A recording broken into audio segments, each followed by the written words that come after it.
संगत अगर जिंदगी में आनंद लज्जत लेना चाहती है, अगर आप किसी कारणवश दुखी हैं, आपको टेंशन है, कोई परेशानी, कोई बीमारी है, कोई घरेलू, कोई पारिवारिक समस्या है,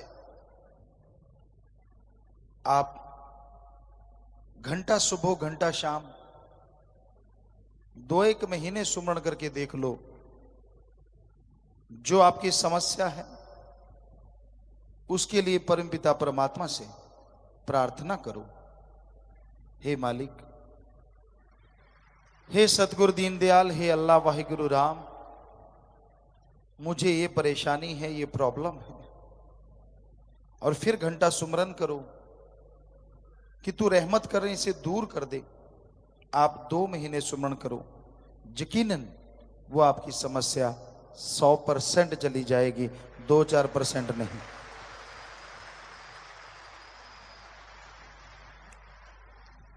फिर भी कई बार जीव कह देता है,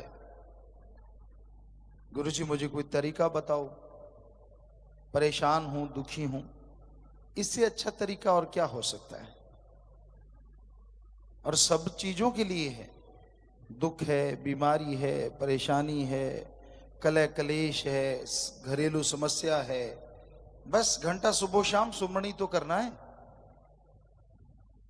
लेकिन इस कलयुग में यह देखने में आता है कि लोग सुबह शाम सुमरन नहीं करते, पेट फड़वा लेंगे यानी ऑपरेशन करवा लेंगे, महीनों महीनों चारपाई पे लेटे रहेंगे, दुखी होते रहेंगे। कईयों का टट्टी पेशाब पाइप के द्वारा होता रहता है, वो करवाना मंजूर है, लेकिन घंटा सुबह और घंटा शाम सुमरन नहीं करते। कितना आसान है अपने दुख दर्द बीमारियों को खत्म कर लेना, और वो भी ऐसे घोर कलयुग में यहां हाथ को हाथ खाए जा रहा है। हम देख रहे हैं इर्द गिर्द दूर दराज लोग गर्ज से बंध गए हैं। गर्ज है, स्वार्थ है तो प्यार मोहब्बत करते हैं, और गर्ज अगर नहीं तो सलाम, नमस्कार, सत श्री अकाल नारा लगाना भी पसंद नहीं करते। ऐसा घोर कलयुग का समय चल रहा है।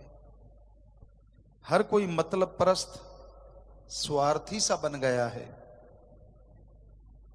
ऐसा नहीं है कि निस्वार्थ लोगों का बीज नाश हो गया है। निस्वार्थ भाव से प्यार मोहब्बत करने वाले भी हैं, पर बहुत कम।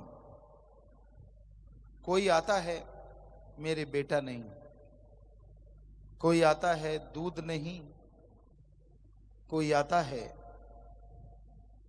बिजनेस नहीं, नौकरी नहीं, शादी नहीं हो रही, और कईयों को तो अजीबोगरीब हालत में तड़पते देखा। क्या चाहिए? बेटे ने मारा, फिर क्या आप चाहते हैं? मेरे पोता हो जाए। बेटे ने मारा, चाहिए पोता हो जाए। पोता तेरे लिए मखमल बिछा देगा। ये नहीं मांगते कि हमें गुरुजी भगवान चाहिए, अल्लाह राम चाहिए। मखमल बिछाएगा ही नहीं, सुलाएगा मखमल पे, चलाएगा मखमल पे और उड़ाएगा भी मखमल पे।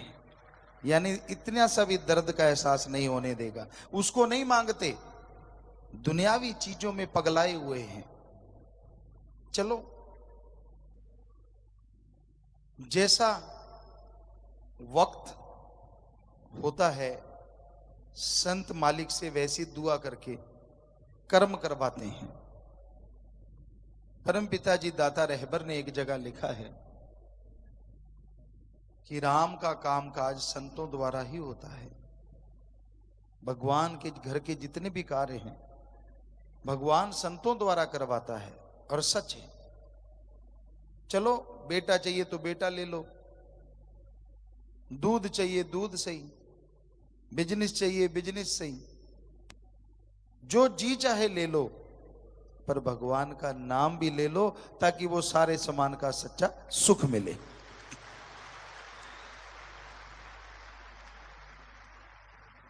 फिर भी इंसान सुमरन नहीं करता, मन मते दौड़ता है, मन मते कार्य करता है, मन के ख्यालों में दिन रात खोया रहता है,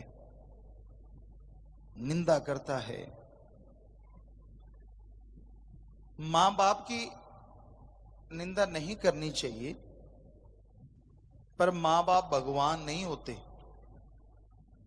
मां बाप भी गलत हो सकते हैं। इस घोर कलयुग में हर चीज संभव है, एक ही असंभव है, भगवान और उसका सच्चा संत कभी किसी का बुरा करते ही नहीं, सोचते ही नहीं।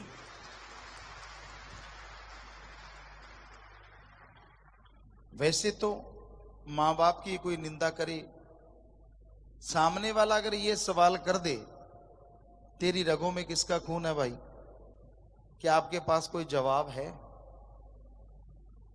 क्योंकि जिस मां बाप की निंदा कर रहे हो, उसी के जीन्स, उसी का ब्लड, उसी का बने हुआ शरीर के अंदर भगवान की आत्मा है, तो आप कहां से भले मानस हुए? इसका सिर्फ एक ही जवाब है। मां बाप बुरे हैं, अगर कहे आप अच्छे कैसे हैं? अरे भाई, मुझे मेरे सतगुरु मां बाप ने गोद ले लिया है, इसलिए मैं अच्छा हूं। मां बाप सिर्फ मां बाप रह गए, उन्होंने सतगुरु अल्लाह वाहिगुरु को अपना हाथ नहीं पकड़ाया, इसलिए वो बुराइयों में फंसे हैं। इसमें मेरा कोई कार नहीं, उनके अपने कर्म हैं। ये तो पॉसिबल है, ये तो संभव है। तो आज के दौर में हमने देखा, अगर मतलब है तो लोग बात करते हैं, मतलब है तो दुआ सलाम करते हैं, उल्टा धौंस और जमाते हैं, लोगों को साबित करते हैं कि मैं सही हूं, मेरे मां बाप नहीं सही, मेरा पीर फकीर गुरु नहीं सही। सूरज पश्चिम में उग सकता है, गुरु गलत हुई ये कभी हो नहीं सकता।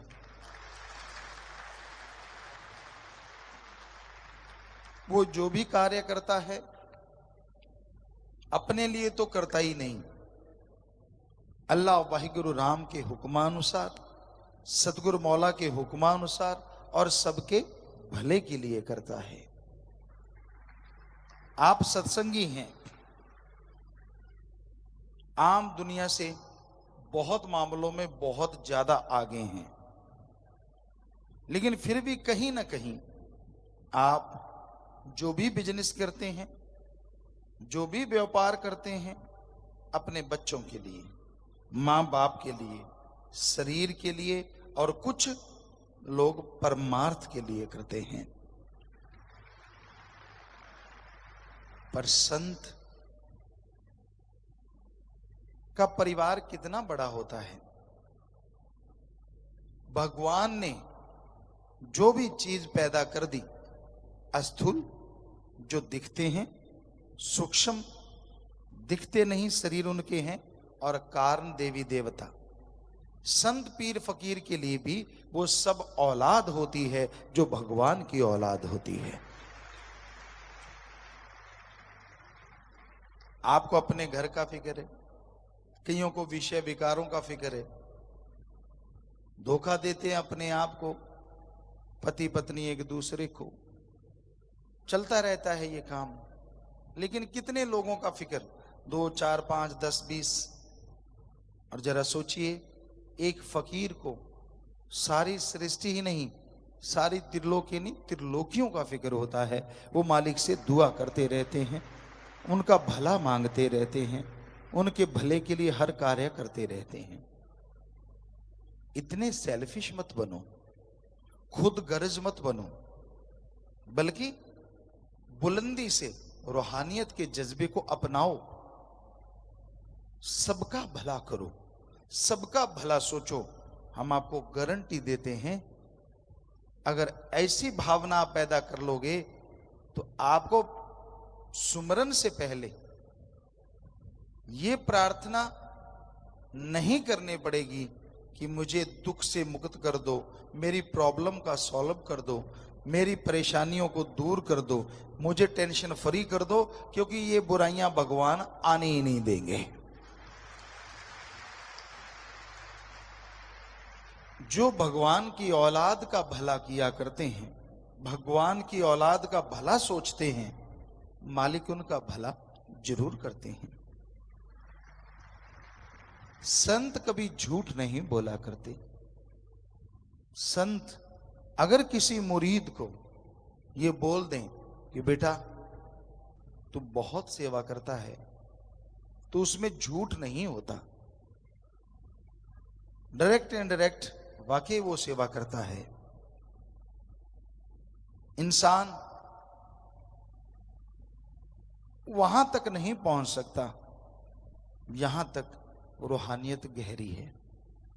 ये इतनी गहरी है कि इसमें जितना कोई धंसता चला जाता है ये गहराती चली जाती है, जितना कोई उड़ता जाता है ये उड़ती चली जाती है। रूहानियत सूफियत में एक ही असूल है, गुरु वचन मानो और गुरु को मानो। कई लोग क्या कहते हैं, मैं गुरु को बहुत मानता हूं पर गुरु वचन नहीं मानता। कई लोग ऐसे होते हैं सामने सामने नमस्कार करते हैं और पीठ पीछे ले तेरे की दे तेरे की। हमने आपको कई बार सुनाया एक लड़के की बात, आज फिर वही बात जुबान पे आ गई। हमें ये नहीं याद क्लास कौन सी थी, एक टीचर थे, सारे बच्चे बड़े डरा करते थे उससे, उनको बुखार हुआ या पता नहीं कैसे वो आए नहीं। उस समय टीचरों को गुरुजी या मास्टर जी कहा जाता था, तो वो 10 दिन बाद आए। हम सब लोगों ने पूछा, कुछ लोग थे 3-4 गुरुजी के ऐसे सजदा करना नमस्कार करना आदत सी थी हमारी, तो बाकी पता नहीं। तो ऐसे पूछा, गुरुजी आप ठीक हैं, कैसे हैं मास्टर जी आप ठीक हैं? हाँ ठीक हूँ, बुखार था। 4-5 बच्चों ने ऐसे साथ पूछा, एक बच्चे ने भी यूं हाथ किया और वापस आ गया। बड़ी हैरानी हुई, वो बड़ा शरारती अव्वल दर्जे का, जिसे पढ़ाई के लिहाज से कही तो निकम्मा बच्चा था। हमने कहा आज तेरे अंदर भी दर्द पैदा हो गया, तूने भी यार मास्टर जी का पूछा गुरुजी का पूछा ठीक हो। हंसने लगा जोर जोर से। हमने कहा हंस क्यों रहा है? कहता आप क्या सोचते हो मैंने कुछ पूछा? हमने कहा हाँ आप पाँव के ऐसे हाथ लगा के आए हो। कहते नहीं नहीं, मैं तो ऐसे पाँव के हाथ लगा के आया था, मास्टर जी मरे नहीं फिर आ गए। तो ऐसे ऐसे लोग बैठे हैं भाई, किसी का कुछ भरोसा नहीं, पर वो जैसे हर किसी का कोई मालिक होता है ना। आप पंजाबियों को कई बार ये होता है कि जो चीज पसंद आ गई, जैसे कट्टा तिंगड़ दे, कई बच्चे कहते पिताजी जब देख लो पंजाब का प्रोग्राम होता है उनकी एक ही फरमाइश होती है, कट्टा तिंगड़ दे किले दे जोर थी। कईयों को तो पता ही नहीं होता क्या है, कट्टा क्या होता है और किला क्या होता है और तिंगड़ना क्या होता है। तो इस बार भी हमें पूछा बच्चों ने कि पिताजी पापा जी इसका क्या मतलब है? हमने कहा बेटा मतलब अगर वैसे बाहर का देखे तो कुछ और है, लेकिन अगर इस मुहावरे का अर्थ है तो उसका मतलब है कि वो कट्टे को इतना मान है, उसके अंदर इतना विश्वास है, दृढ़ यकीन है अपने किले पे कि उस किले के जोर पे वो छलांगे मार रहा है कि मैं गिरूंगा नहीं, मुझे कुछ नहीं होगा, मुझे वो गिरने नहीं देगा, जिससे मैं बंधा हूं वो मुझे इधर उधर जाने नहीं देगा, वहीं रखेगा, मेरे कोई चोट नहीं लगेगी। इतना यकीन है मैं कितना भी जोर लगा लूं मेरे चोट नहीं लगने वाली, मैं गिरने वाला नहीं, किला उखड़ने वाला नहीं। और अगर उसको आदमियों पे लगाओ कि मेरा मालिक मेरा सतगुरु मेरा मौला इतना जबरदस्त है, मेरा उस पे इतना दृढ़ यकीन है कि मेरा मालिक पूरा है, वो मुझे कहीं भी गिरने नहीं देगा। पूरी लाइफ दोनों जहान में मेरा साथ देगा। मेरे को मान है, मुझे उस पे बेहद मान है। तो इसी तरह इंसान अपने मालिक पे, अल्लाह पे, वाहिगुरु पे, सदगुरु पे दृढ़ यकीन रखता है तो उसकी जिंदगी की तमाम बुराइयां दूर होती हैं, खुशियां आती चली जाती हैं, दृढ़ यकीन बनता चला जाता है। तो आप अपने अंदर की भावना को शुद्ध रखो। कभी किसी का बुरा मत किया करो, बुरा सोचा ना करो। तो जैसे वो किले पे कट्टा तिंगड़ता है, हर किसी को मान होता है। गांव में एक सिपाही से हाथ मिला लिया तो कई आस पड़ोस वाले डरने लग जाते हैं यार। और अगर कहीं इंस्पेक्टर से हाथ मिला लो तो पूरा गांव कांपने लगता था पहले, वो यार इसका तो इंस्पेक्टर से हाथ मिला हुआ है। तो यानी किला अलग अलग है, किसी का तो वो सिपाही है, किसी का इंस्पेक्टर है, किसी का एमएलए एमपी है, किसी का कोई। उसी के दम पे हर कोई ऐसा करता रहता है। तो फकीरों को भी लोग बहुत बुरा बोलते हैं, अच्छा बोलते हैं, गलत सोचते हैं, अच्छा सोचते हैं, बुरा करना चाहते हैं। पर फकीरों का किला ऐसा किला होता है जो दोनों जहां जिसके सहारे खड़े हैं वो अल्लाह वाहिगुरु सदगुरु मौला होता है। वो उस पे मान होता है, उसी के सहारे जीते हैं, वो ही सब कुछ करवाता है। तो आपने सुना अलग अलग जगहों पे जाते हैं, भाषाएं अलग अलग होती हैं, वहां हम व्याख्या करते हैं, हमें खुद नहीं मालूम उनको कैसे समझ आ जाती है। और किसी भी भाषा बुलवाते हैं तो उनको पटाक पटाक समझाती है, वो तालियां मारते हैं, बड़े खुश होते हैं। तो वो जो ट्रांसलेटर होता है, जो द्विभाषीय होता है, उस भाषा को परिवर्तन करके बोलता है, वो दंग रह जाता है कि मैंने तो अभी बोला ही नहीं और ये ताली कैसे मार रहे हैं। वो हमें देखता है, कभी उनको देखता है। तो ऐसा हर जगह हुआ। अपने देश में कितनी भाषाएं हैं, लगभग हमने सब जगह गए और सब जगह ऐसा मंजर देखा। और ये कॉन्फिडेंस होता है कि हाँ जो बोलेंगे ये समझ जाएंगे। क्यों? क्योंकि किला बहुत जबरदस्त है।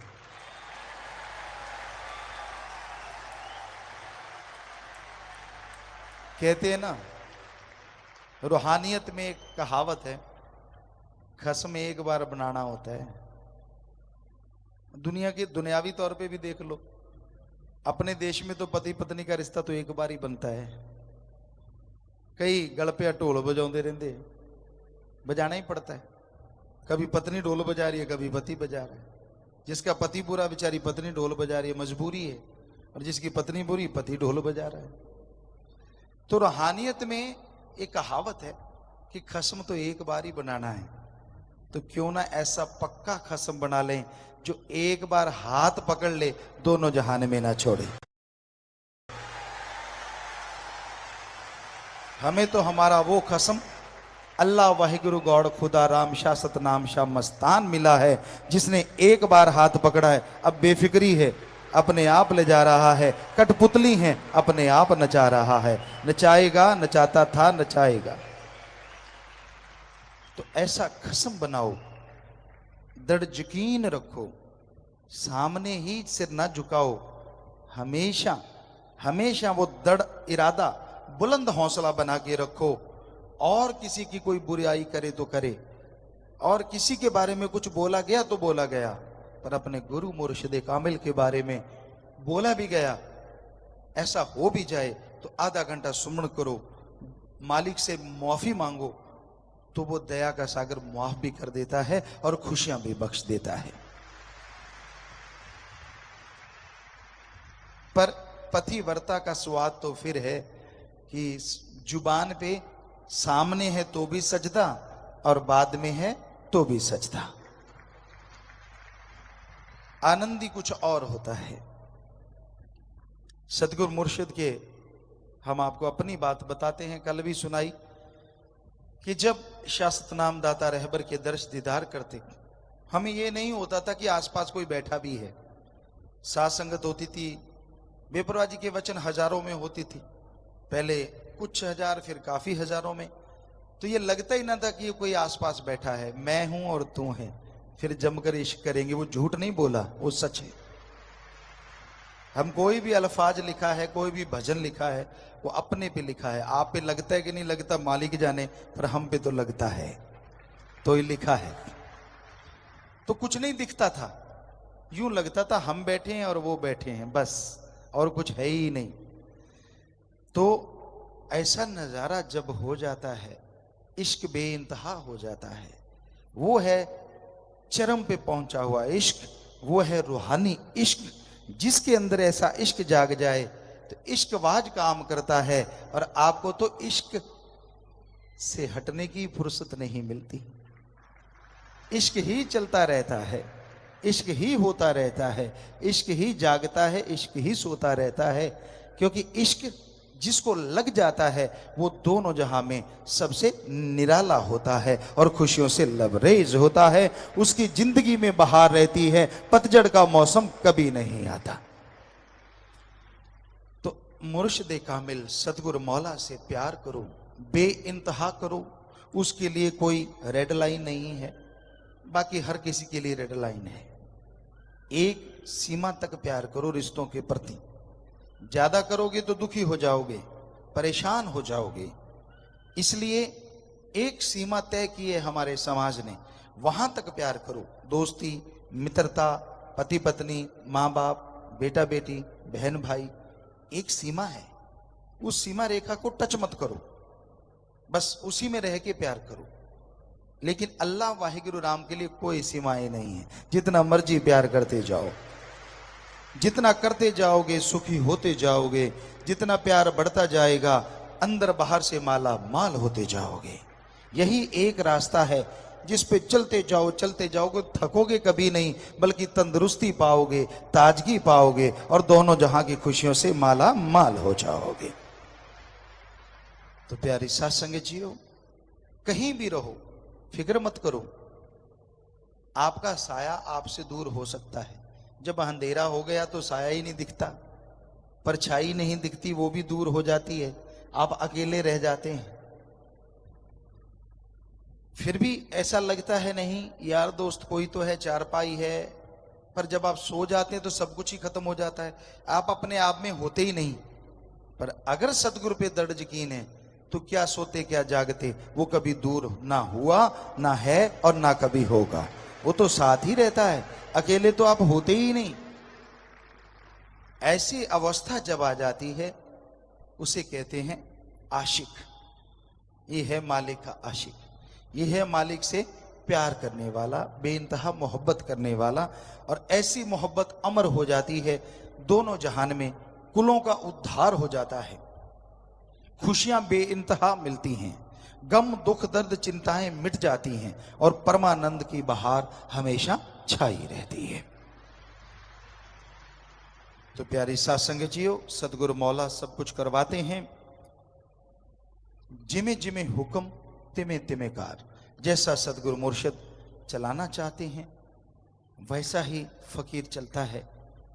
कठपुतली को जैसा वो नचाया करते हैं वो वैसा ही डांस दिखाती है। उसी तरह अल्लाह वाहिगुरु सतगुरु भगवान चलाने वाला है, और हम सब कठपुतलियां हैं। कौन सी कठपुतली कैसे नचानी है वो सब जानता है, पर कठपुतली तो अपने आप कुछ कर नहीं सकती। आप जीती जागती कठपुतलियां हैं, और आपको एक हक दिया है जिसको कहते हैं खुद मुख्तियारी। उसमें रह के अगर आप सतगुरु से प्यार करें, सुमरन करें, सेवा करें, सबका भला मांगें, यकीनन वो आपको ऐसा नचाएगा, आपके गम, आपके दुख दर्द, सब परेशानियां आपके पांव तले कुचली जाएंगी, और खुशियों से आप माला माल हो जाएंगे।